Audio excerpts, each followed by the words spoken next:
Hey, Nick, we need a tagline for the podcast. No. Real life opinions. Movie reviews told by fans and not critics.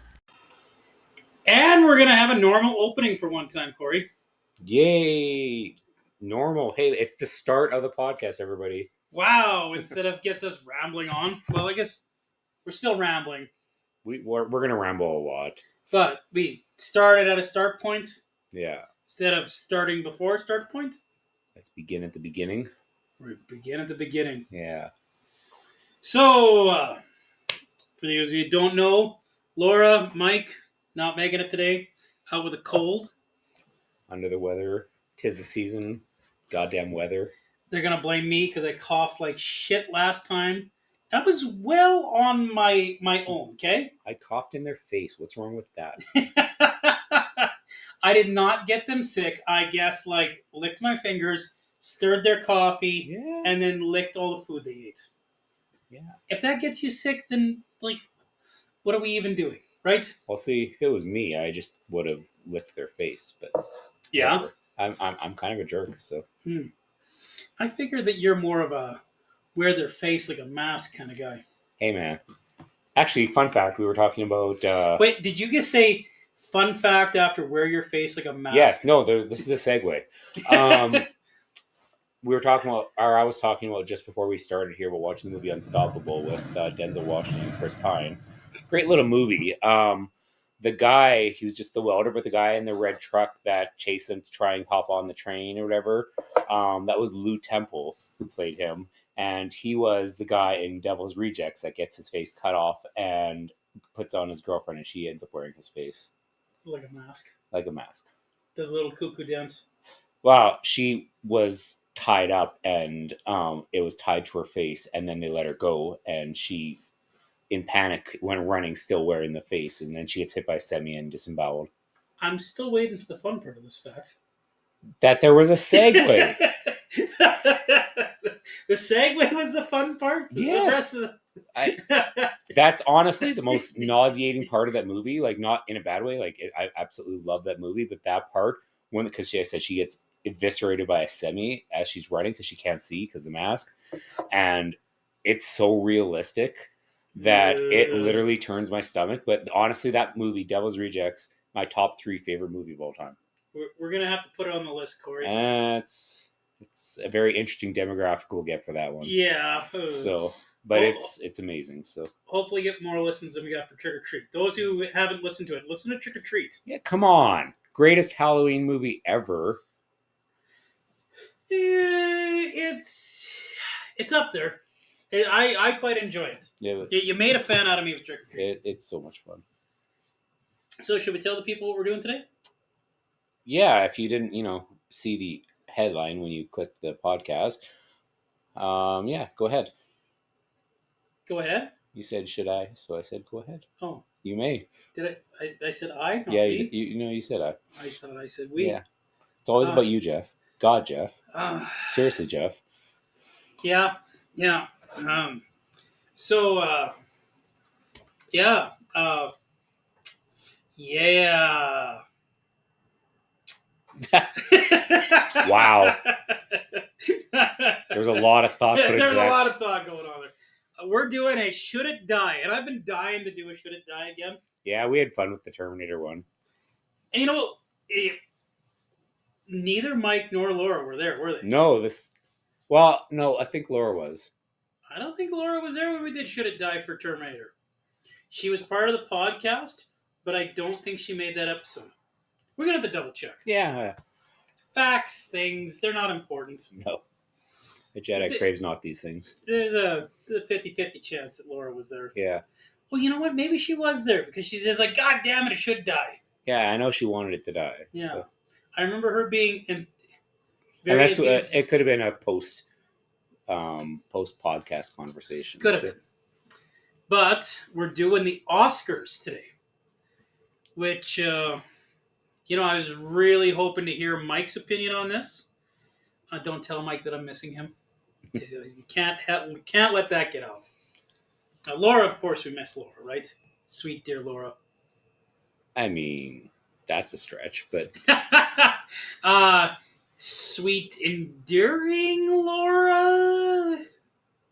Is that not Endearing the Laura? same thing? I don't know. No, it's the okay. Uh, like enduring kind of. I don't know where we're going with this. Likable. I have grown We accustomed can to go Laura's likable. face. I like likable. Likable, Yeah. likable Laura. Yeah, Yeah. likable Laura. I mean, in all She's not going to fairness, listen to this anyway, is she?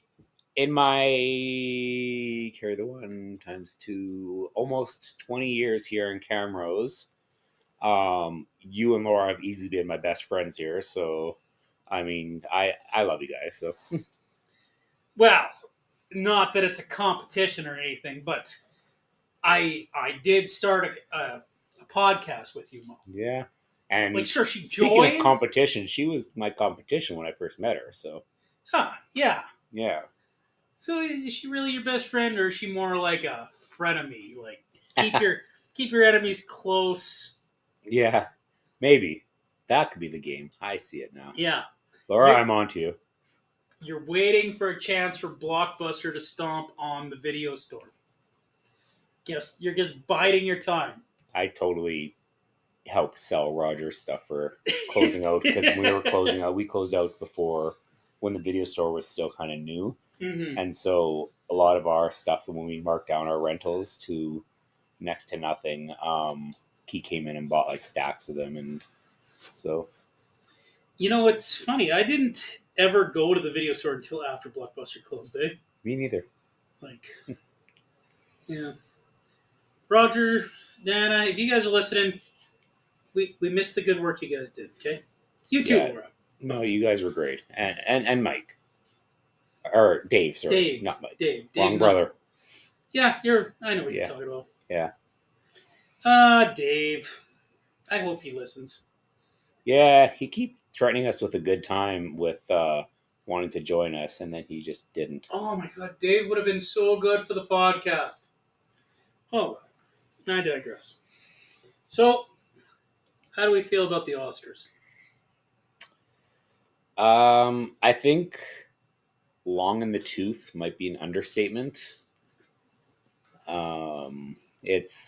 It's always been artsy, and I've forgiven artsy because it's Hollywood, and Hollywood is artsy, but long in the tooth is the best way I can describe it. So It's become archaic, right? Like, yeah, to echo your sentiment of long in the tooth.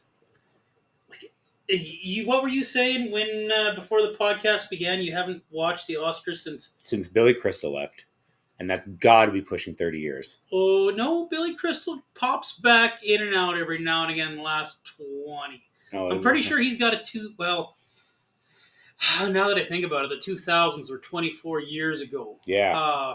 Like I was talking 90s when I say 30 years ago. So well, I do believe he's got an appearance in this century. okay.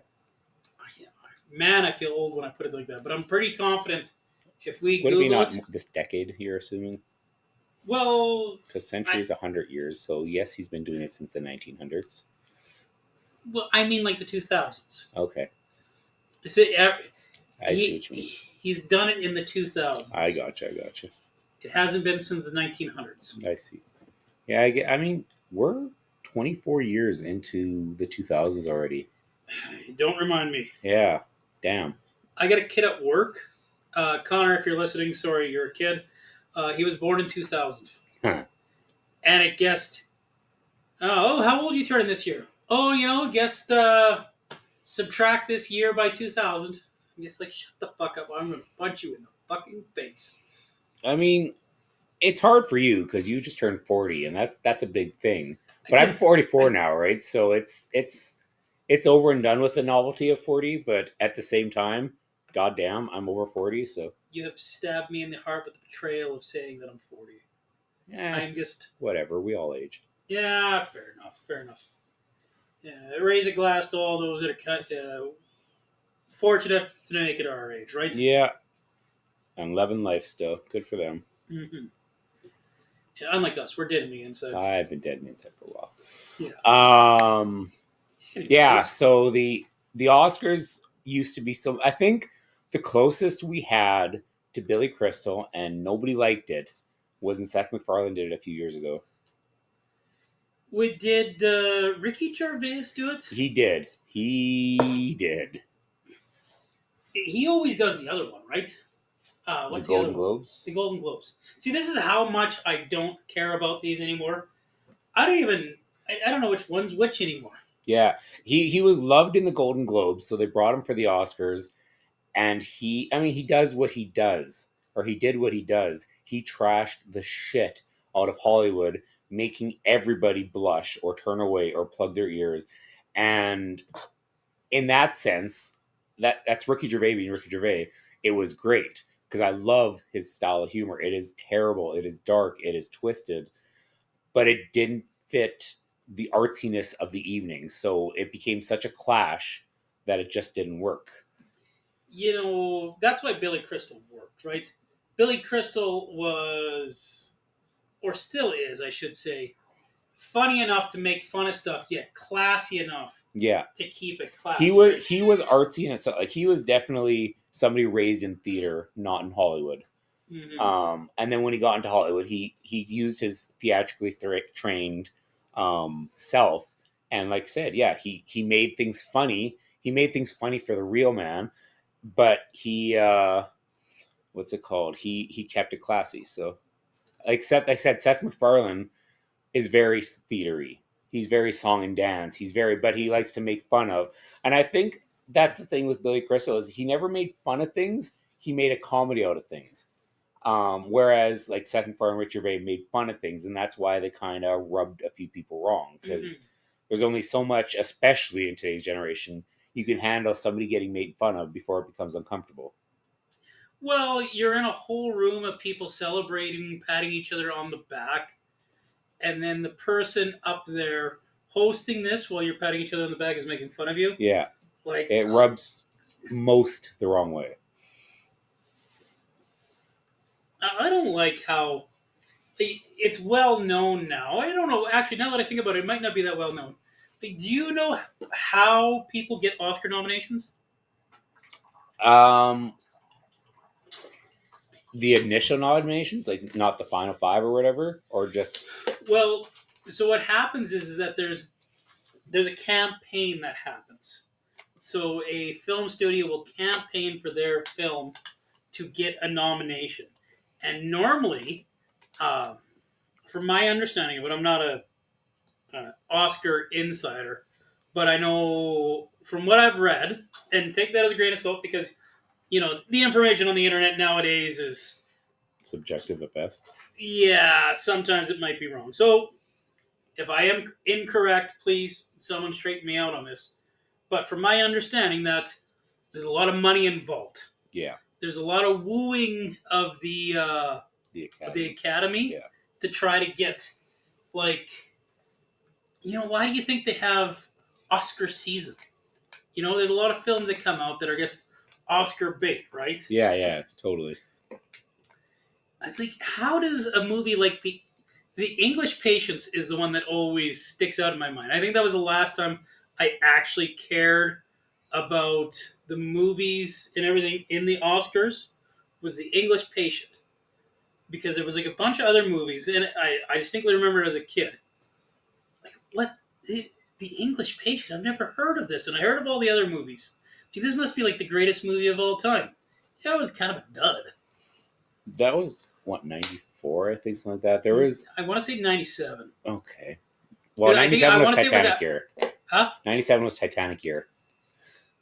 They would have won the year after. Okay. They would have been 98. Would have been Titanic year, right? When they won all the Oscars. I think going back to 94, 94 was the last great year for movies that people liked versus the artsy movies because 94 was Jurassic Park, 94 was Pulp Fiction, 94 was like all the like Pulp if Pulp Fiction came out today, I can't see it going for an Oscar because No way. it doesn't fit today's artsy picks. Well, didn't 94? I think The Lion King even got Lion nominated in King, 94. yeah. 94 or 95. I don't I'm remember pretty sure it was which. 94, yeah. You know, like, So that was the last great year of picks. Whereas everything, like, honestly, for the last 10 years, for sure, name an Oscar movie that was seen by a widespread audience. you, and this might have to do more with how, as Mike will say, like the marvelification of the industry I kind of nowadays, like that right? word, but anyway. That's not a real word, is I it? like it though. Marvelification? Marvelification. Marvelification. Yeah, Mike didn't actually say that, but you know what I mean. It's You know what I mean. It's a Mikeism. It's a Mikeism. Yeah, I agree. Anyway, we get these big blockbusters, and that's the only movies that matter right now, right? Yeah. There's some horror that squeeze in there, but nobody watches the small time movies anymore. No. And I don't think Netflix movies are considered for the Academy Awards, are they? I think they might be now. Are they Like within finally? the last year or two. Some of the best dramas of the last 10 years Yes. have been Netflix movies, Yes. right? I think what's funny is how freaking Zack Snyder had to have an Academy Award made for him basically for last year or the year before, whatever it was, for Justice League. When what was it? It was like fan favorite. And that is Warner Brothers going out and buying an award. Yeah, they literally. That was, again, I don't hate that movie. I don't hate Zack Snyder. I don't like him necessarily, but I don't hate him. But they created that award for him. Bottom line, that's not even a movie. It was like a reactionary Oscar. Well, yeah, that was a mini series. Yeah, which it was supposed to be put out as one too, and I think if it was, it would have been okay. It was a 4-part miniseries, basically. But the miniseries was played as one. Like they were supposed to release it one part at a time, and instead they made it the 4-hour cut that it was, which was hard for me to watch. I enjoyed it, don't get me wrong, but was hard for me to watch. It was an improvement on a bad movie. Yeah. Actually, was Justice League a bad movie, or was Justice League was a popcorn flick, and it was fun because of that. It was not a bad movie. It just was not. It was not a Snyder movie. I don't know how. When I first watched Justice League, I was just like, "This is pretty mid." I don't know how else to put it. Like it was just kind of like, yeah, this isn't terrible, but it's not good either. I was pretty sure I was still working at the theater when the original Justice League came out, and I watched it, and I walked away happy. I'm like, hey, this is a fun movie. And then, Snyder got back at it, and he had his reasons for leaving, obviously. And I mean, we're not going to get into those, but then he put his thing out, and yeah, it was a better done movie. But it was not. You can't even say it was better than the original because there were it was apples and oranges. It was two totally different movies with the same. Yeah, it was the same movie, only not the same. Yeah, movie. It's like a same. Well, that's exactly what it was. It's the same story told by a different storyteller. Mm-hmm. And a lot of the same. Like there was a lot of shared visuals too. Yeah, I remember actually very distinctly when you were working at the theater, you and me talking about Justice League back in the day, and you said, "Man, in the end credits has one of my favorite scenes I've ever seen in a superhero movie." You remember that? And that was probably with Deathstroke, right? No, it was the race. Oh yeah, the Superman and Flash race. Yeah, there was a good movie in there from Joss Whedon. It just didn't happen, right? Yeah, because that race. That was all Joss Whedon. I guarantee that. Totally. That was zero Zack Snyder. Yeah, because did they even have that in Snyder's cut? No, I didn't think so. I in all fairness, only watched Snyder Cut once. It's a slog, isn't it? It really not in a disrespectful way, but it is. It's kind of like watching like the Batman as well, right? Like Batman's cough cough. I never did finish it because I fell asleep. It's a hard slog to get through, right? Yeah.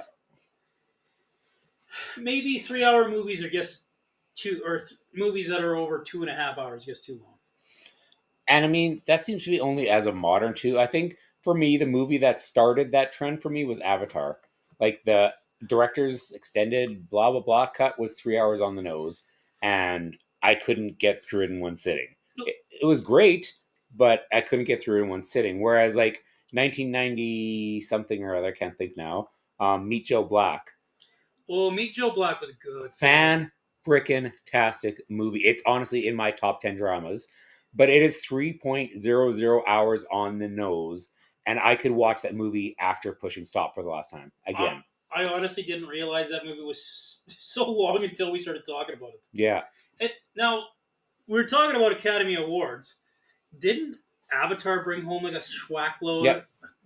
And like, is that movie like? I get it, it's Dances with Wolves in space, but like, did that really deserve a whole bunch of?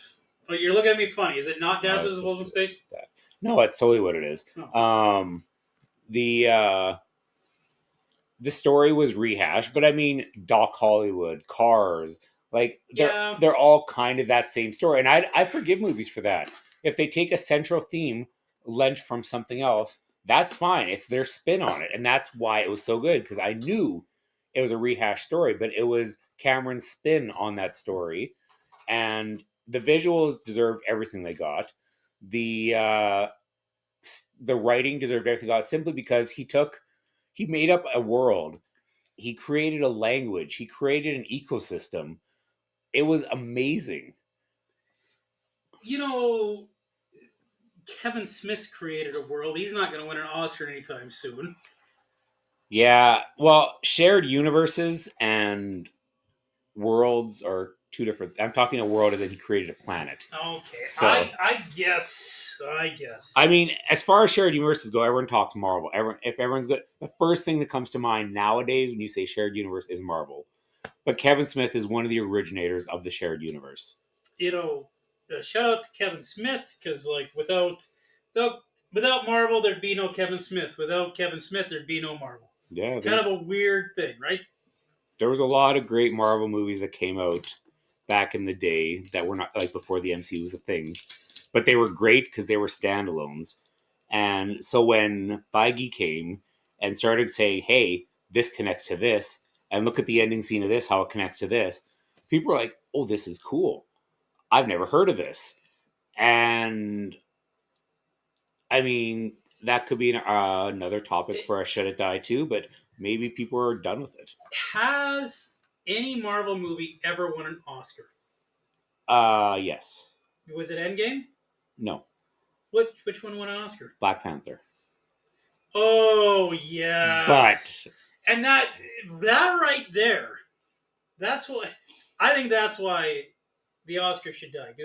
Black Panther won a Oscar for one reason. catering to Yes. Yeah. When you're like, oh my god, a black superhero. Like there was already like. Did you not watch Blade? It was Yeah. honestly the greatest non-Marvel MCU movie ever. So, although I really was a big fan of X-Men 1, but Yeah, X-Men 2 is the greatest oh, it is. MCU. The X-Men 2 is the greatest of the X-Men movies. Mm-hmm. I just have a real soft spot for Blade. So, Blade's a fun movie. but yeah, I grew up on X-Men, so go figure. So Mhm. that's why, like X-Men 1, they had the perfect casting for Sabretooth, and then they ruined it for the Wolverine, which is too bad because they had a better actor, Mm-hmm. but they had a worse character. I'm torn. I like the Lee Schreiber iteration of that character. If they would have given him long blonde hair, that's all they had to do to make it better. That's it. I guess. He had everything. He had the animalistic into him. He had the teeth. He had the whatever, but he just had Leaf Schreiber hair with sideburns. That's all he had. Fair. And that's tight, nappy, whatever hair does not seem very saber-toothy. So, Black Panther is the only I'm Marvel sure movie that's won an Oscar. costume or visual, other ones have won, but I can't think. So, Was Black Panther really the best movie that came out that year? It wasn't even the best Marvel movie that came out that year. I mean, the best MCU movie has to be Infinity War. I'm an Endgame guy, and apparently that's an unpopular opinion, but yeah, I like Endgame better.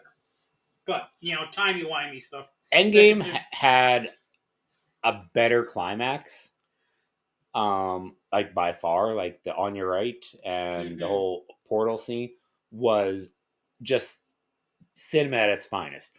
But I cry every time. yeah, I cannot watch but that. on the whole, Infinity War was a better movie. So I wouldn't make a case for Infinity War to win an Oscar. No, that's the thing. Yeah. It was the best movie, and let's use both of those, Infinity War and Endgame. Those were the best two MCU movies, and they were not even thought of for Oscars.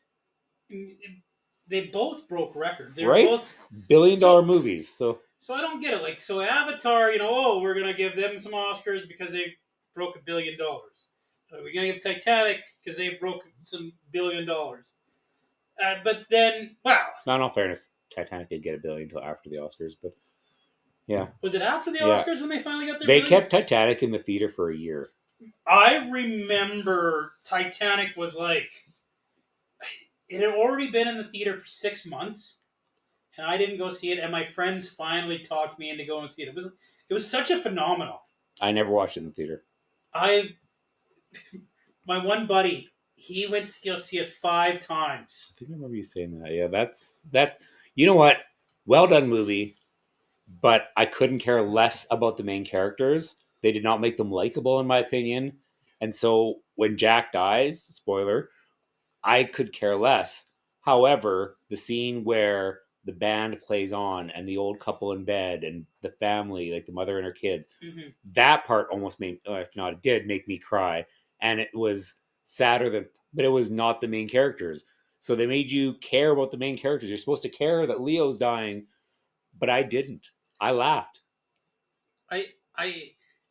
If the Oscars are more like when, I'm pretty sure Titanic won Best Picture that year. Yeah. So it was, I would say that was the best done movie that year. It was the highest grossing movie that year. And it was the most popular movie that year. So that makes sense to give that movie the Oscar. Yeah. Why doesn't it always work that way? Why has it got to be some crap hole movie that no one's ever seen? Like, do they need to be... They need to be artsy fartsy for the sake of being artsy fartsy sometime, right? Interesting. So 1997, English Patient was nominated for Best Picture. Mm-hmm. So the nominees for 1997. So it must have been, because the movie came out in 97, so it must have been 98 Oscars. That it was Titanic. Yeah, Titanic came out in 97. Late 97. Yeah, so it would have been 2000 or 1998 Oscars. So yeah. But yeah, so the the nominees for Best Picture in 1997 was Shine. Oh, that was a good movie. Shine was a good movie. Sure. That was like that Walter the Matthau? albino guy. Sure. I'm just looking at pictures, so I don't know. Better movie than English Patient. Okay. This one surprised me because it didn't seem artsy in any way, shape, or form. Jerry Maguire was up for Best Picture. You see, this is the thing. Like, Jerry Maguire was the most popular movie that year. Yes. So that's why Jerry Maguire is there. And that kind of makes sense to put on the most popular movie. And then, now, it probably shouldn't have won, obviously, and it didn't. Secrets and Lies, never heard of it. Never heard of that one. And then Fargo. I'm surprised that Coen Brother movies didn't win. Fargo took home some hardware, I do believe. Yeah, I would imagine. Fargo was probably the best movie that year. Fargo was a good movie. Well, the Coen Brothers generally don't do wrong. Yeah. Generally, keyword, but... Mm-hmm. Oh, they've got something that just came out that I want to see, and I can't remember the name. Oh, wow. There's a lot of great movies for 98. So, yeah, Titanic, obviously. Yeah. The Full Monty. I'm not saying that's a winner, but... The Full Monty should have even been nominated. Yeah. It was popular. That's why it ended up there. Should not have been nominated. Yeah. Good Will Hunting. Very surprised that didn't win. They took home some hardware, yeah. Though. Well, Matt Damon and Ben Affleck won Best Writing for that. And LA Confidential and As Good as It Gets. Oh, I remember LA Confidential being good. Yeah. It's got a good cast, is it not? Like, isn't Stallone in that one? There's a lot. I can't remember. And then As Good as It Gets with Nicholson and Hunt. But our time is almost up for now, so we're going to have to take ourselves a quick break, Corey. All right. After these messages, we'll be right back. So we're talking about the 90s, Corey, but now the Oscars have kind of faded. In my opinion, I feel like they're not relevant anymore, right? Yeah. No, that's something we can both agree on. So, what do you think last year's 10 Best Picture movies nominees were? Oh, that's cheating. That's cheating. You can't Google it. I needed you to guess. Yeah, and honestly, I did not realize that Avatar was actually nominated for Best Picture. The Yeah, second I one. didn't realize that Yeah. either. I mean, I guess because it was Avatar, but Elvis makes sense. That had a lot of following, but Buzz Larman, eh? yeah, yeah, it kind of fizzled at after the Oscars, but I did not see it, and my mother-in-law is like a huge, huge Elvis fan. yeah, I'm not. And then Top Gun Maverick, honestly, such a great movie. Was it Oscar But worthy? was it Oscar worthy? Yeah, I don't know, but it was a great movie. I've never heard of women talking. No, the Banshees of Inisherin. I've heard of it, but I Really? have not watched it. Wow. Vaguely aware of it. I shouldn't say I've heard of it. Vaguely aware. I really like what's his pickle though. Brendan Gleeson. Is that him? I see the picture, and I was gonna say that looks like him. So Anything he's in is always good. yes. Shout out to our Lake Placid episode. One of my faves. Have you heard of a Triangle of Sadness? Yeah. Nope. I sure haven't. And then Everything, Everywhere, All at Once. That's the one that swept the Oscars that year. So Which I love that movie. I do not understand why it won. Like that is like it's like a popcorn flick. Like I guess it's a popcorn flick that's got a little bit of deepness to it, but like it's a bit of a mess as well, right? Like it's a beautiful movie, but like for it to be in the Oscar talk, I don't know. It's a far cry from, let's say, Titanic, right? yeah, I never watched it, so I don't even know if it's an American movie or if it's Asian or what is it. I think it's American. Okay. There's a lot of Asian actors. Like the whole thing is Asian actors, Mm. but I think it actually is a American produced movie. I don't know for sure though. Short rounds. Yeah, I was gonna say I just know he was kind of brought back into the spotlight because of that movie, so which is awesome. I mean, great to see. Plus, he was fun in Loki season 2. So yeah, there was 2 good episodes in that. well, I'm not saying the series was all around good. I just loved him in it. So yeah, it's a shame because the first season was pretty good. Yeah, and then the second season was like the final episode is pretty good, and the third last episode is pretty good. The rest of that whole season was pretty mid. The Fablemans, isn't that the one with Spielberg doing the movie about Spielberg? Yeah, how do you feel about that? I haven't watched it. I haven't watched it either, but I mean, leave it to Spielberg to do that. The only other person I could see doing that would be Tarantino, which essentially. Oh my god, I want to see Tarantino do a Tarantino. Like, yeah. I would love that. I think Tarantino, but I think Spielberg doing himself, that's pretty self-indulgent. And then when you say Tarantino, it's like, you know what? I could get behind that. You know, our favorite director, well, my favorite director, I know he's up there with yours. One of our shared favorite directors does that. Yeah. Kevin Smith. Yeah. Like, basically, every movie he's ever made has been about himself. Yeah. Literally, like you take Clerks 3, that was his story. Mm-hmm. Clerks 1? He's actually was right from his Yeah, life. right. He's actually close with Quentin Tarantino too, actually. Like they're not friends, but they've come over to each other's house before, like more than once. So I know I've listened to the podcast about it where they're a little bit more separated than what they used to be. Yeah. But back in the day, you know, there was I've talked about it. I like to refer to it as the trilogy of video rental stores. The Holy Trinity. Oh yeah, I remember you having this conversation. It's Clerks, Pulp Fiction. Well, I was going to say Reservoir Dogs. Fair enough. And El Mariachi, which were all movies that springboarded these young directors into. Oh yeah. That's right. They Yeah, were all small independent movies that you could only find at your video store rental place, right? Like the video store clerk would be like, "Oh, you like Desperado? Well, have you watched El yeah. Like Mariachi?" nobody knew who Robert Rodriguez was when El Mariachi came out. No, not a soul. Nobody knew who Quentin Tarantino was when Reservoir Dogs came out. Nobody knew who Kevin Smith was until Clerks came out, Mm-hmm. and now they're household names. So, well, Kevin, Rodriguez is kind of falling off face here. Kevin Smith is. He's just not in everybody's wheelhouse.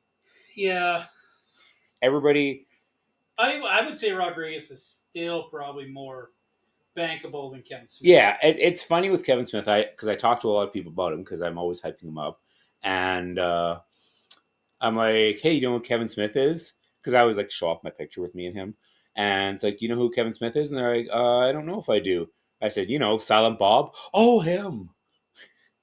I'm like, really? That's all you know him as? That's too bad. You're missing out. He's so much better than just being Silent Bob. Yeah, he really is. We should probably talk about this year's Oscars, eh? I guess, eh? Since What do we got? are we going to make predictions? Maybe we should. I haven't seen enough of these movies. I'll be quite frank. I think Mike's seen more than one of them. But the best pictures, American Fiction. Have you heard of that one? No, there we go. I've got, the list now. Anatomy of a Fall. Sounds familiar, believe it or not, but I got nothing. Barbie. Yeah, small little independent movie that didn't make any money with a barely recognizable IP. Yeah. No names at all in that one. No. How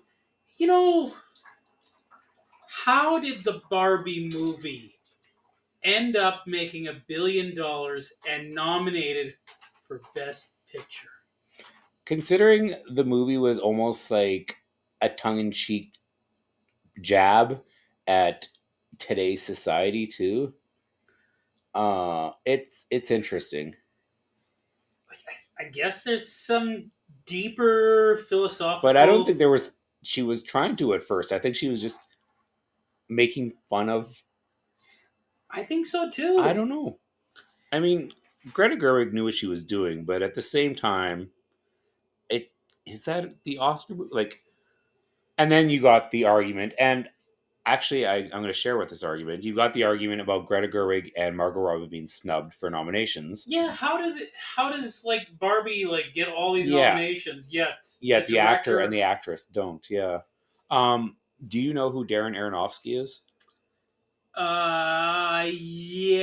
Yes. One of my favorite directors.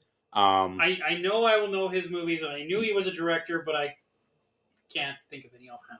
I haven't seen all his movies in all fairness, but Requiem for a Dream. Absolutely outstanding movie. Hard as fuck to watch because it's so realistic and so deep. But, okay. So that got Ellen Burstyn, who's like Reagan's mom in The Exorcist and all that stuff, she's in it playing Jared Leto's mom. And she got nominated for Best Supporting Actress for that movie. Jennifer Connelly was, I think, nominated for Best Actress. I can't remember if Jared Leto was nominated, but either way, that movie had all this nod, and Aronofsky got no nod. Okay. Then you've got because he doesn't pay enough money. Yeah. Neither does Greta Greenberg. Yeah, and then you've got The Wrestler.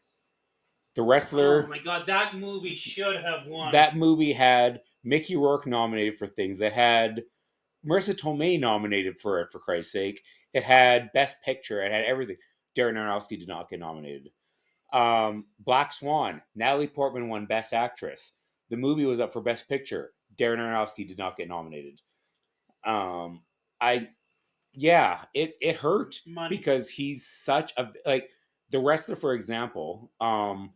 He created a camera where it was attached to the hip and jut out so that as people walked, it fall behind them, and their steps, the camera moved with their steps and everything. It was a really cool point of view. And so he kind of created that. And so, again, obviously that's the director, but no, nothing.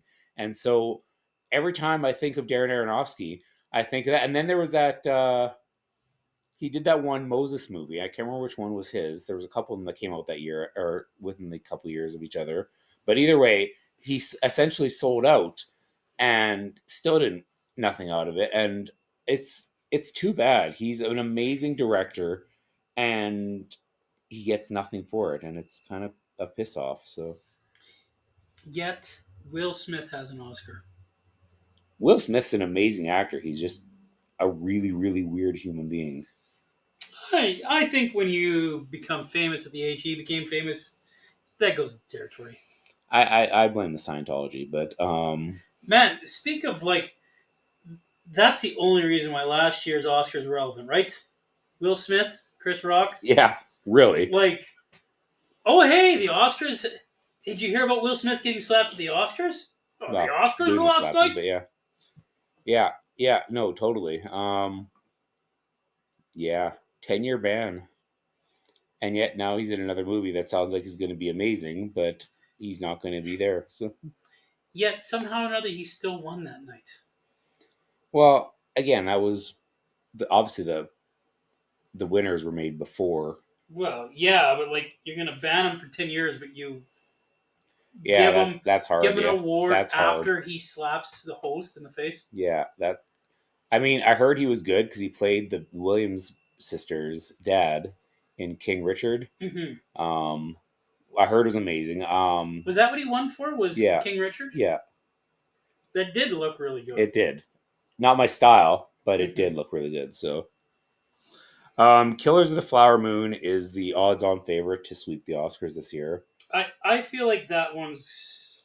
I feel like But Martin Scorsese, you just keep piling them up, buddy. but his movies are so dry. Like they're so good, but they're so dry. Like some of them are like watching paint peel. So Is it blasphemous for a person who has a movie critique podcast to say he's never seen any of the Godfather movies?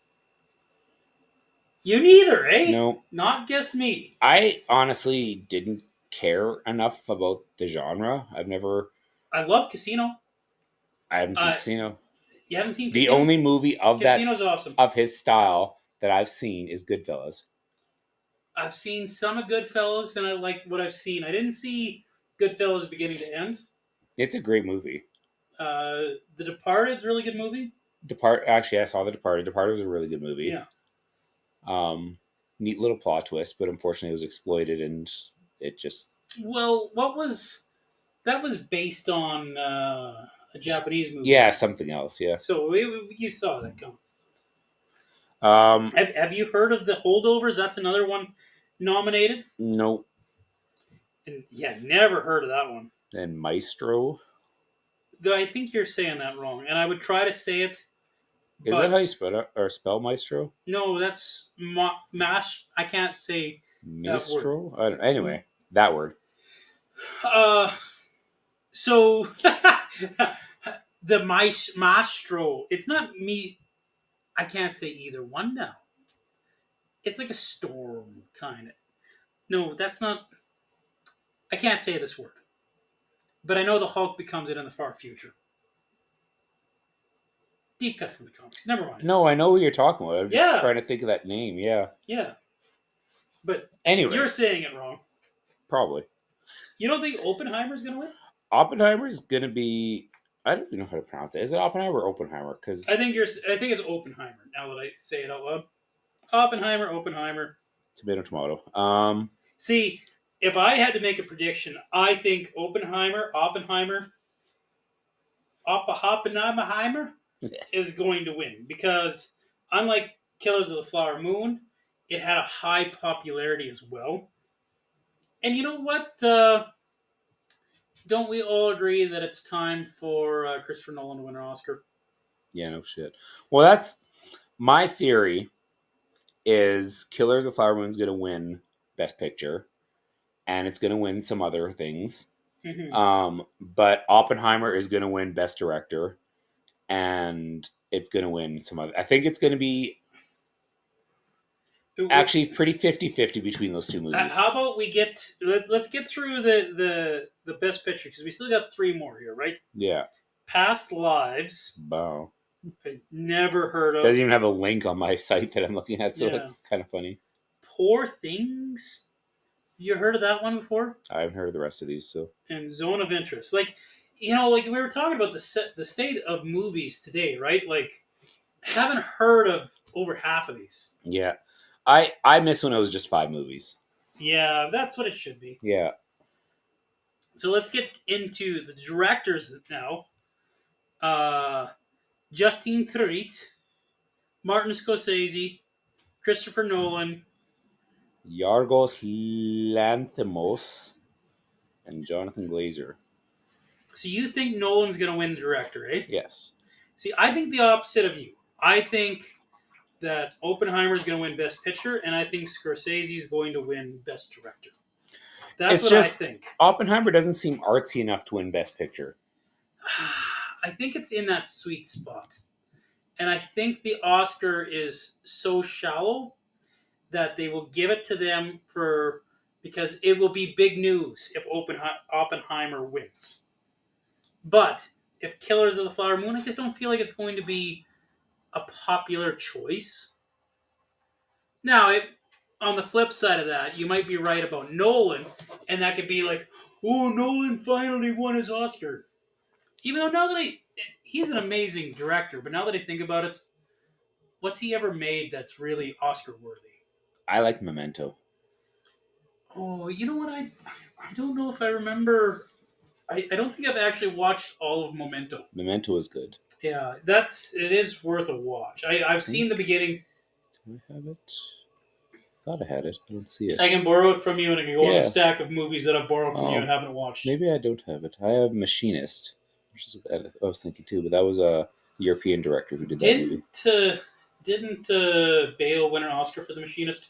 No, Bale didn't win an Oscar to The Fighter in 2010, but he was nominated. Okay.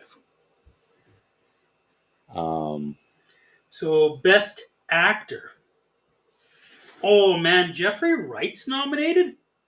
Oh, really? I've never heard of American Fiction, but I've heard of. I think Jeffrey Wright's going to win just because you got to keep that black demographic. And I love Jeffrey Wright. I think Cillian Murphy's got that one for Oppenheimer. You think so? I think so. Paul Giamatti is in the holdovers. Could you imagine Paul Giamatti winning an Oscar? I love Paul Giamatti as much as the next guy, but I never pictured him as an Oscar award-winning actor. I thought he won one for Sideways. Oh, he might have. That was a weird movie, but either he won one or he was nominated for one. Yeah. I couldn't get into Sideways. I wanted to get into Sideways. I actually honestly don't even know if I finished it. It was too weird for me. I own it, and I have never finished it. Yeah, I think I watched it on one of the movie channels when we had it, and I couldn't finish it. So you think Cillian Murphy, and I'm saying Jeffrey Wright, eh? Yeah. We should write these down because we're going to forget next week.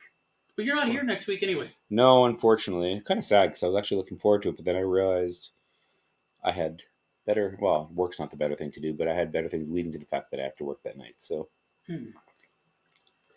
And finally... And Bradley Cooper for Maestro, by the way, or whatever that word is. What the heck is... I don't know who Coleman Domingo? Hey, Rustin. Domingo. Rustin? So I don't know the actor, and That's probably a Spanish movie. What do we have? Best Actress? Yeah, we're on to Best Actress now. Annette Bening. Wow, she's still around. I've never heard of Nayad. Neither have I, but I've heard of Annette Bening. Lily Gladstone, Killers of the Flower Moon. She's starting to become really popular right now. Yeah? She's in a lot of talks for other movies, things like that, so it's really launch-padded her. Do you think this is going to be like her... I think she's going to win it, yeah. Sandra Haller?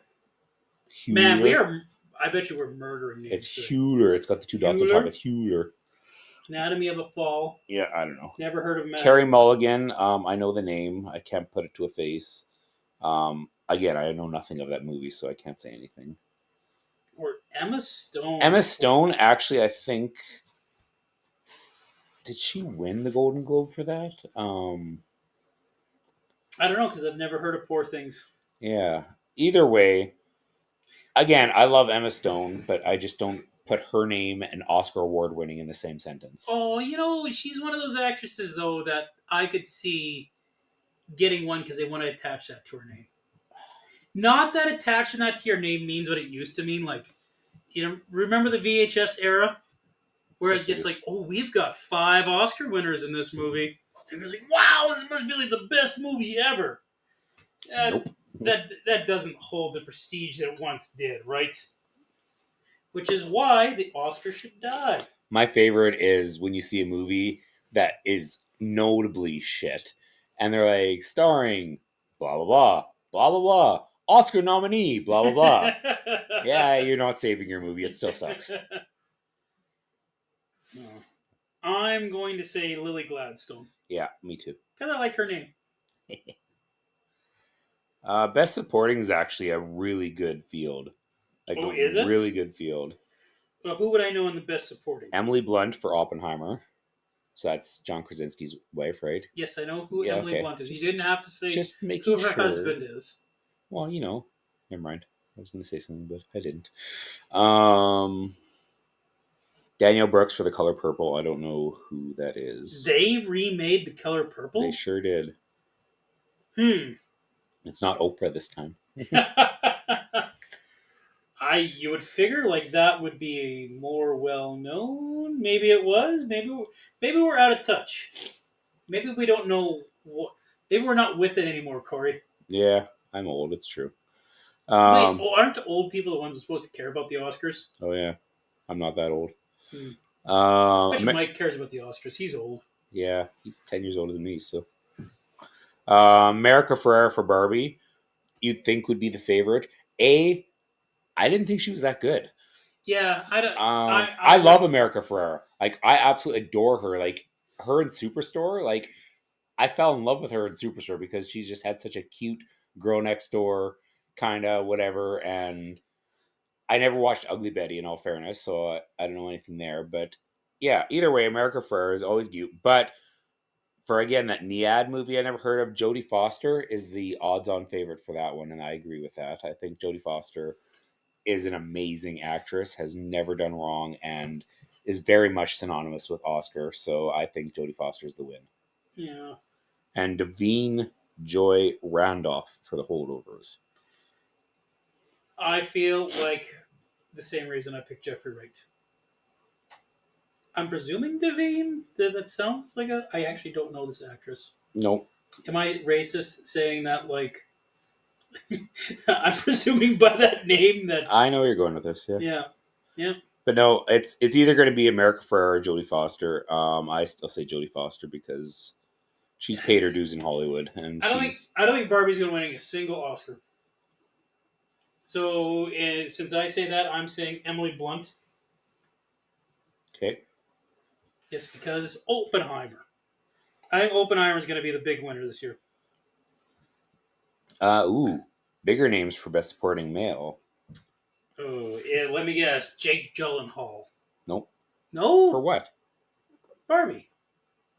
No, that was Ryan Gosling. Well, sometimes Jake Gyllenhaal and Ryan Gosling look like the same person in my mind. I meant Ryan Gosling. But now that I think about it in my head, never mind. Just tell me who the nominees are.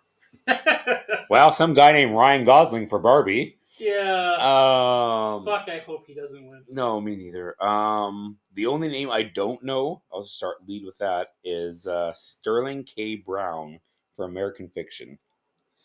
And I think we got to check out this American Fiction movie. The title's grabbing me, so we'll see. So, Robert De Niro for Killers of the Flower Moon. That is my pick. Wow, Robert De Niro in a Scorsese movie. Yeah, weird, eh? But that's my pick. Mm-hmm. Robert Downey Jr. for Oppenheimer. Mike gave him some pretty scathing reviews, so I mean that I always take that with a great assault. But at the same time, does Downey have an Oscar yet? No. They're giving it to Downey. Maybe. I guarantee.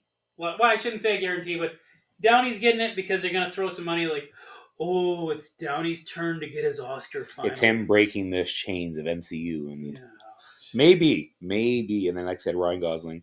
And then Mark Ruffalo for Poor Things. I feel he's won an Oscar before. If nothing else, been nominated. I definitely know he's been nominated. Yeah. I do feel like he's won. I can't put. I mean, I feel like there's a bit of a campaign for Downey to win, so I'm going with Downey. okay, I'm going with the other Robert. So Wait, does De Niro really need another Oscar? no, but again, But, it goes in the artsy yeah. category. So So those are our predictions. They're locked in. let's We're going to see. forget them by next week. Yeah, and then the rest of the. I guess we could ask we'll ask Mike and Laura their predictions next week. I feel good. It sounds bad, but that Peaches didn't make the final cut for nominations. Oh my, are you looking at best song? Yeah. Okay, let's hear best songs. He's like, Peaches it's infectious, but it's not a high quality song. I love Jack Black. My kid's a Mario fanatic. FYI, guys, I'm sorry, Mike, Laura, Cory. We have a request to do the Mario movie. I have no issue with that. That was a fun movie. Yeah, it was a fun movie. And I got it. So yeah. I'm not looking forward to Mike tearing it to pieces. I mean, it was like when you guys tore apart Five Nights at Freddy's. I'm like, hey, that was a fun movie. And then you guys just shit the hell all over it. We just shit on Five Nights at Freddy's. Tell me Willy's Wonderland isn't a funner movie. I wouldn't say funner. But it's so much funner. It was... Yeah, okay, maybe. Not that horror movies are supposed to be joyous, but like... Oh, they're for me. So yeah, I feel like everything that was great about Willy's Wonderland, Five Nights at Freddy gets kind of like sucked out. Except for Matthew Lillard. Matthew Lillard was great. Matthew Lillard was great. Yeah, 2 Barbie songs though in best song. I'm guess Ken. Uh-huh. God, I said that I thought Barbie wasn't going to win anything, but I hope I'm guess Ken doesn't win. Like, so I almost feel like let's hear the other nominees before I say that. I'm not going to bother listing the other nominees. I'll list the other Barbie song because the other songs you have no idea. But what was I made for the Barbie movie? I can't remember that song, but I can't remember that song either. That was the other ones. Like I said, nobody will guess it in a million years. What movies? Oh fuck. Lots of kid movies at my house. So The Fire Inside from the movie Flaming Hot. Nope. It Never Went Away from American Symphony. Watsazi for A Song for My People for Killers of the Flower Moon. That was the other ones. There's a couple more here I want to throw in. Best Visual Effects. The Creator, and I'm pretty sure that was a Disney Plus exclusive, so that shows that streaming is a thing. Well, I feel like Netflix should get more love, but it should. The Creator probably. I think Creator spent some time in the theater. Did it? Oh, actually, I think you're right. You're right. Yeah. Brief moment. It was kind of. They complain about, we're not making any money in the theaters. Why don't we just slap it on Disney Plus after 3 weeks? Like, well, it's the shoot yourself in the foot. Peacemaker thing all over again, or not Peacemaker, Suicide Squad thing all over again. Oh, didn't it release the same day? Same day, and it had more streams than any other movie on Max or whatever. But yet they're like, but it didn't do good in the theater. Well, that's because obviously everybody was watching it on Max. So. Man, I hate the James Gunn argument. It's just like, James Gunn has ruined the DCU. Superman's gonna bomb. From what? Based on what? Frick, I'm so excited for that movie. It's not even funny. So, Guy Gardner, Metamorpho, I guess Metamorpho is gonna be amazing because I absolutely love Anthony, whatever his name is, for that role. Like, I think of him as Victor Zsasz in Gotham. Oh, yeah? Yeah, he's going to be so good. But, Cory, we're running out of time here. We're going to have to talk to these people after these quick messages, okay?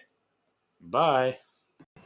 After these messages, we'll be right back. Yeah. Welcome back, everyone. Our little break there. Just continuing on in our list here, we got Best Visual Effects. Every last one of these movies I know, but only one I feel has the chance, just because the style, and I'll get into it right away. So the creator, like we were talking about, had its stint in the theater, but was mainly known for hitting Disney Plus there. Did you didn't see it? I assume. Mm, I, I I wanted to watch it, but I guess haven't got around to it. Like it's kind of on my list. Because What's it even about? I don't know. It actually looks pretty good. Okay. We kind of complain about it. There's no original ideas in Hollywood, and I want to give it a chance because it looks really original. Okay. I guess I can't get that visual out of my head with the. I guess see the front of it with the guy who's missing like a big part of the back of his head. So when I think of the creator, I think of that. What are the other nominees? Um, this one, in my opinion, should win, but I know it's not even going to get past this. Is Godzilla -1. I've heard absolutely nothing but amazing things about that movie. It is led primarily by its effects, but an action movie generally like that never wins. I don't think a Godzilla movie's ever Yeah, ever won anything. yeah, which is too bad. 'Cause I again, meant to go see that in the theater, and I missed it. I never got into the Godzilla genre. Like, I watched the Matthew Broderick one. That's the only Godzilla movie. I don't think I even watched the 2014 one. Like, I got into the old school Godzillas in like my high school phase.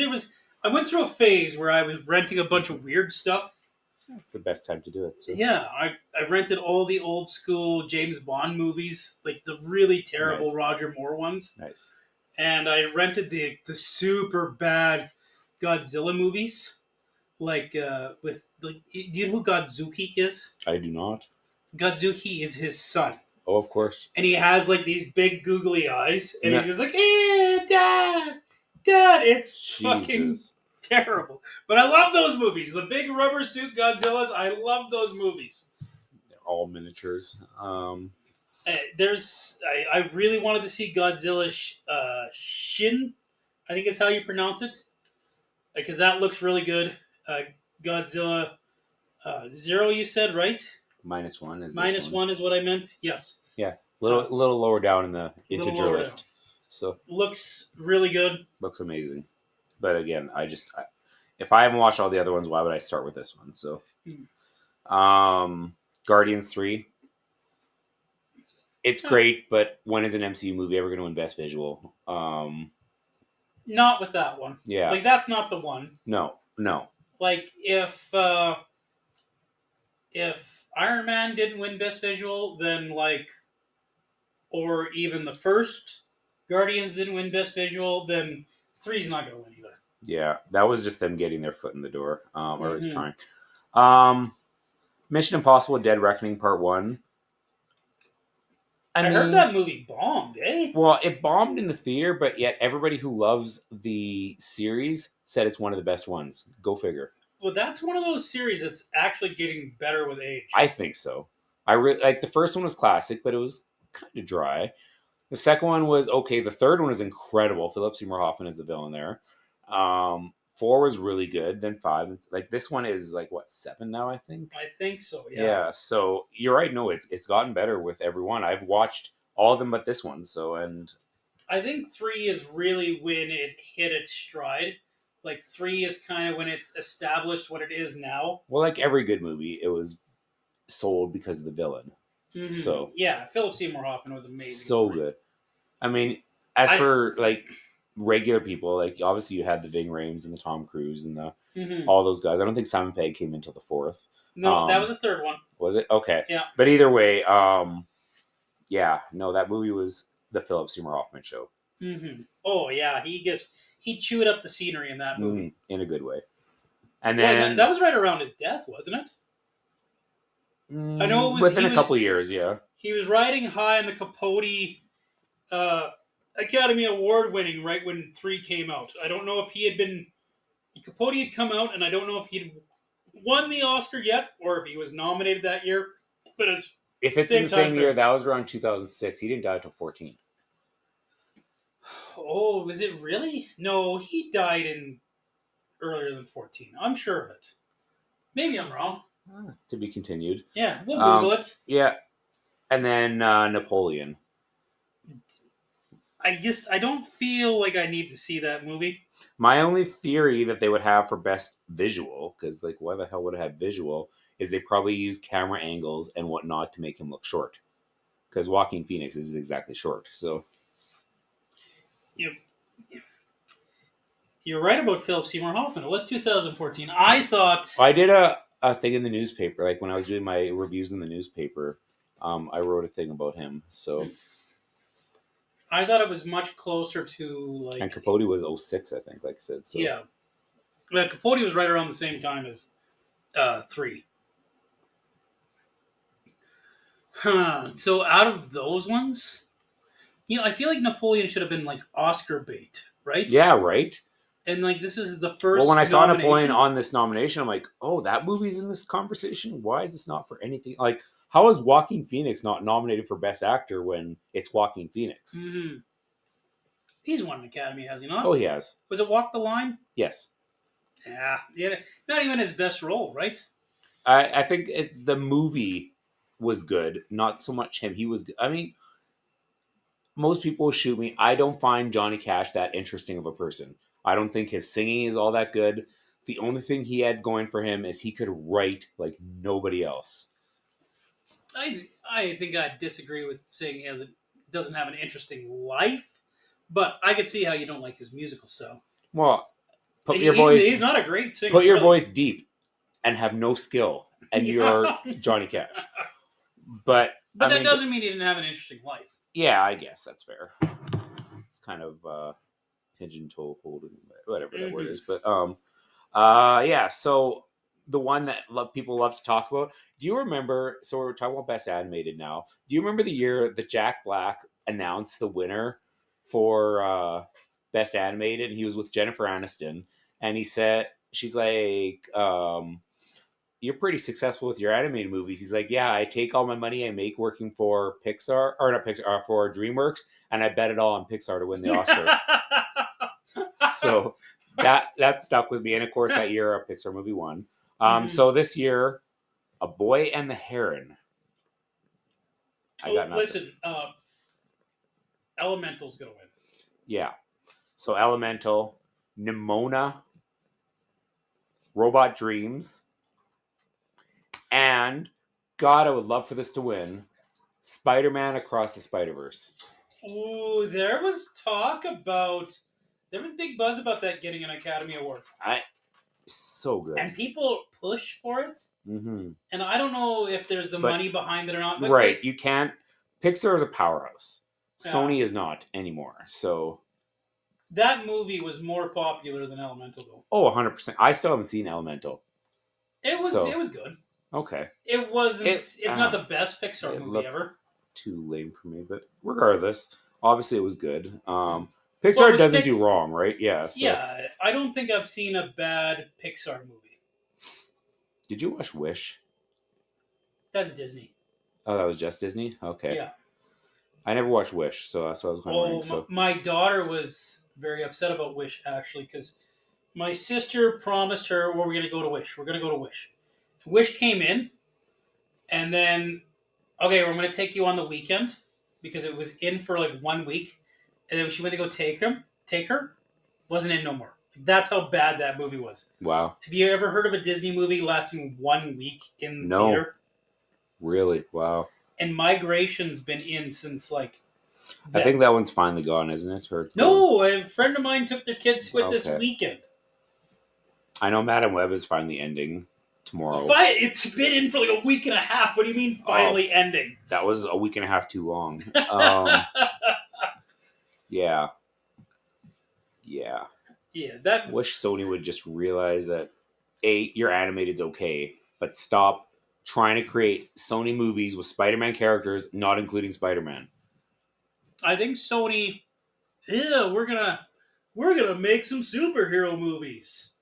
Why don't we do Morbius? They don't want to lose the rights to. They have the Spider-Man catalog they own, but they have sold their share. Like the share of rights, the movie rights to Spider-Man to MCU, but they still have the catalog, so they're going to make all the catalog movies.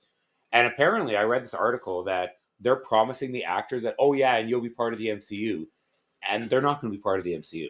No. So, and I mean, yeah, Madam Web. I've heard some of the dialogue in it, like, frickin' hell. You know, the Blade movie, when first thought about that, the Blade was a nobody character from like the 70s. I love those comics. Really? Oh yeah. I never heard of them before. Yeah, I totally love those comics. Yeah. I grew up a vampire fan, so well, I guess that yeah, makes sense. they weren't flying off the newsstands type thing, but in the one iteration of it, Whistler was a white kid in a wheelchair. Really? Yeah. You know what Chris Christopherson was not? A kid in a wheelchair. Yeah. But that would have been like a risk back in the day. But like anybody that said, Madam Web, though that's a property we need to make a movie about. That is like Madam when I Web, heard that was announced, I was just like, that's the worst idea for a movie ever. Honestly, Madam Web in the Spider-Man universe is fantastic. No, should not. But like, I mean, you need Spider-Man and Black Cat and all those characters to make it work. Without them, yeah, she's by herself, she's nothing. But within the Spider-Man universe, I thought she was a good character.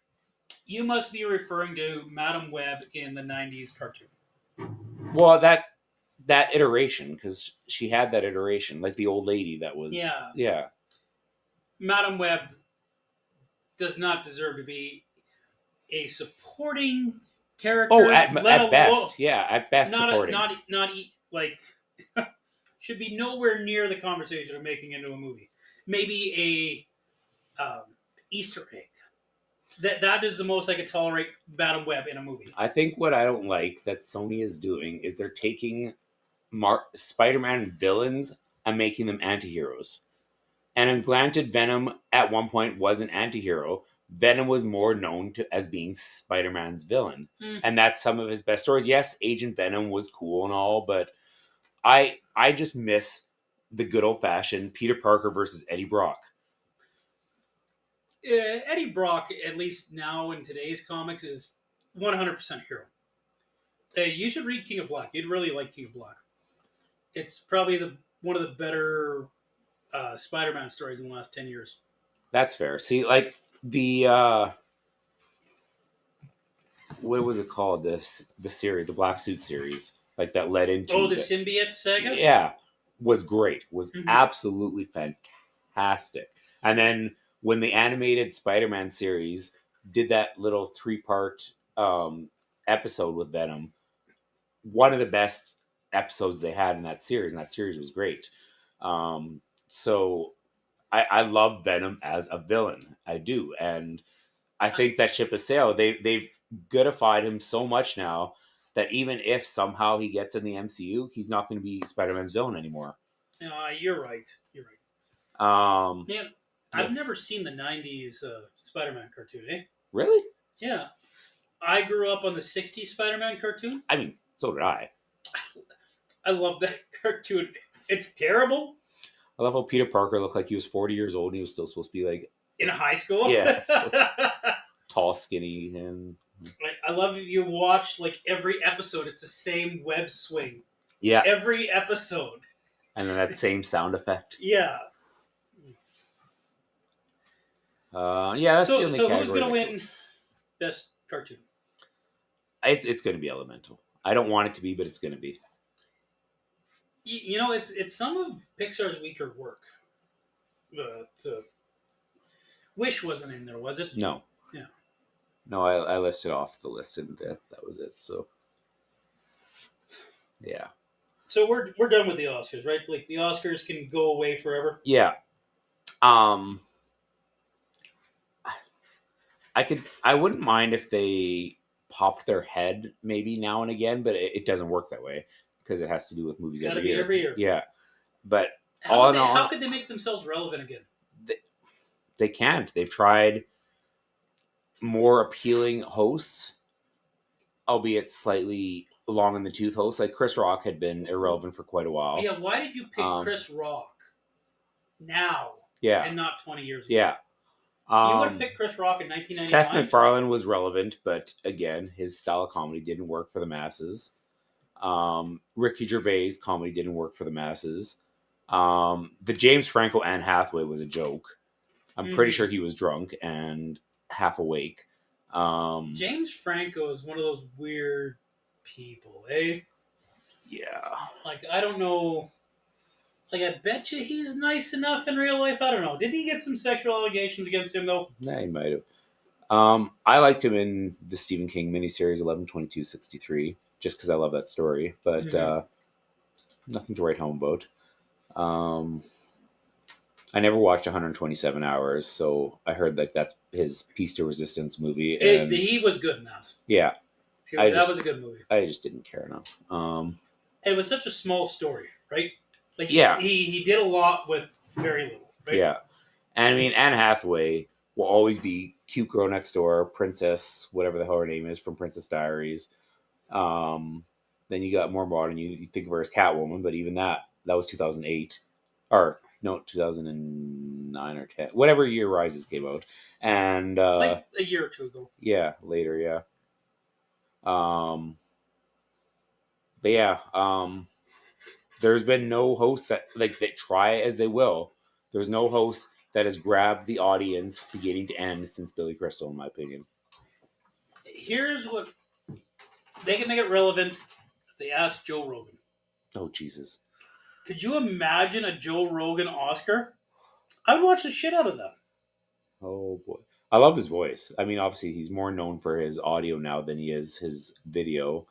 But he's got the voice. He's got a very commanding voice. Like, you feel you have to listen when he talks. Who is the host this year? I don't know. We don't even know. Yeah. Hold on. I bet you it's like Steve Martin and Martin Short. Oh, jeez. Because like when you can't get Billy Crystal, you get Martin Short or Steve Martin. I feel like Steve Martin's done it a lot, has he not? I'm sure he has, yeah. Martin Short's done it quite a bit too. I like Martin Short as a host. Oh, interesting. Kimmel. Oh my God. You know, I'm pretty sure he's the most hated man in Hollywood. Well, aside from... he's got some great skits on his show, but it's not because of him. It's because of his skits. Like, the... Hollywood's turned on Kimmel. Yeah. Oh, yeah. Hollywood just cannot stand Kimmel anymore. The celebrity read me tweets are hilarious. That said, it's been years since one of those come out. His little Batman vs. Superman mini video there was absolutely hilarious. But I missed the feud between him and Matt Damon. Oh, that was the fight over Sarah Silverman. So, because one of them took her from the other. I can't remember what it was, and I think Kimmel took her from him. Yeah, I can't remember, but either way, this is the fourth time Jimmy Kimmel will be hosting it. He's probably the safest bet now. Only 3 people have hosted it more than him. Oh, let me guess. Billy Crystal, obviously. Only 9 times. Only 9 No, but really, in a span of a decade, which is really, he was only known for the 80s, he only really... No, he hosted in the 2000s. Yeah, he hosted in the 90s. I don't remember the 2000s, but yeah, 9 times for Billy Crystal. Okay, well, I don't want to say Steve Martin, but I bet you Martin Short. Not Martin Short. No. I was confident Martin Short had done multiple times. Think talk show. Late night talk show. Johnny Carson? Yeah, 5 times. Really? Yeah. That could have been good. You know what? I've never seen any of those, but like, that was back when the Oscars were relevant. Back when you had Johnny Carson, right? Yeah. Here's Johnny. And number 1 at 19 times. Definitely more 60s, 70s. Think USO. Oh, Bob Hart. Hope. Hope, I mean. Yeah. Bob Hope. 19 times. I was trying to think of a contemporary. Yeah. No, and that's you'd think, right? So they kind of treated Billy Crystal as like the modern age Johnny Carson or Bob Hope, right? yeah, totally. Like Bob Hope in his glory days was funny as hell. Okay, am I wrong about Martin Short hosting? I'm sure he did. I'm positive Martin Short has hosted. Maybe I'm thinking of the Emmys. Ricky Gervais hosted the Emmys like a freaking dozen times.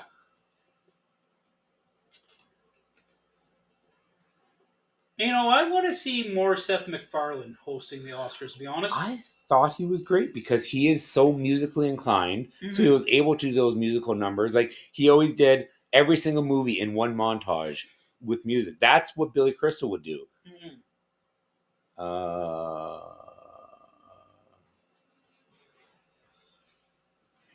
Steve Martin 3 times. I don't know why I posted up Steve Martin when I typed in my Martin Short, but Steve Martin, Martin Short, they're the same person almost. Almost. Isn't it funny that Steve Martin's been an old person since the 80s? Yeah, right. Like he was like 20 with white hair. Yeah. Well, that's like I think I explained that on one of the podcasts. I said Steve Martin turned 77 this year. Wasn't he 77 back in the 80s? Yeah, I'm pretty sure he was 77 in Planes, Trains, and Automobiles. With a young John Candy. 3 times Martin Short. 3 times Martin Short? Yeah. I thought Martin Short had done it more than Steve Martin. Those are both great hosts. Oh, yeah. And I'm surprised they haven't teamed up more. I think Billy Crystal's my favorite host. Yeah, 100%. Yeah.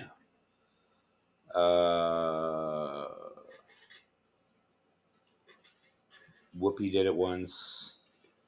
Only once? Yeah. I actually thought she did it twice in the 90s for some reason. I do not like Whoopi anymore. You used to love Whoopi. I don't like her no more. 2022. Amy Schumer, Wanda Sykes, and Regina Hall. I remember Amy Schumer, and I guess thought that is a terrible idea. Like that is a. Hey, let's talk about movies and my vagina. Amy Schumer, Wanda Sykes, and who? Sykes and Regina Hall, the black girl from the Scary Movie movies. Oh yes. Man, I do not want to hear those 3 talk. No, Wanda Sykes especially. I think she's hilarious, but her voice is cheese grater. I'm 100% with you.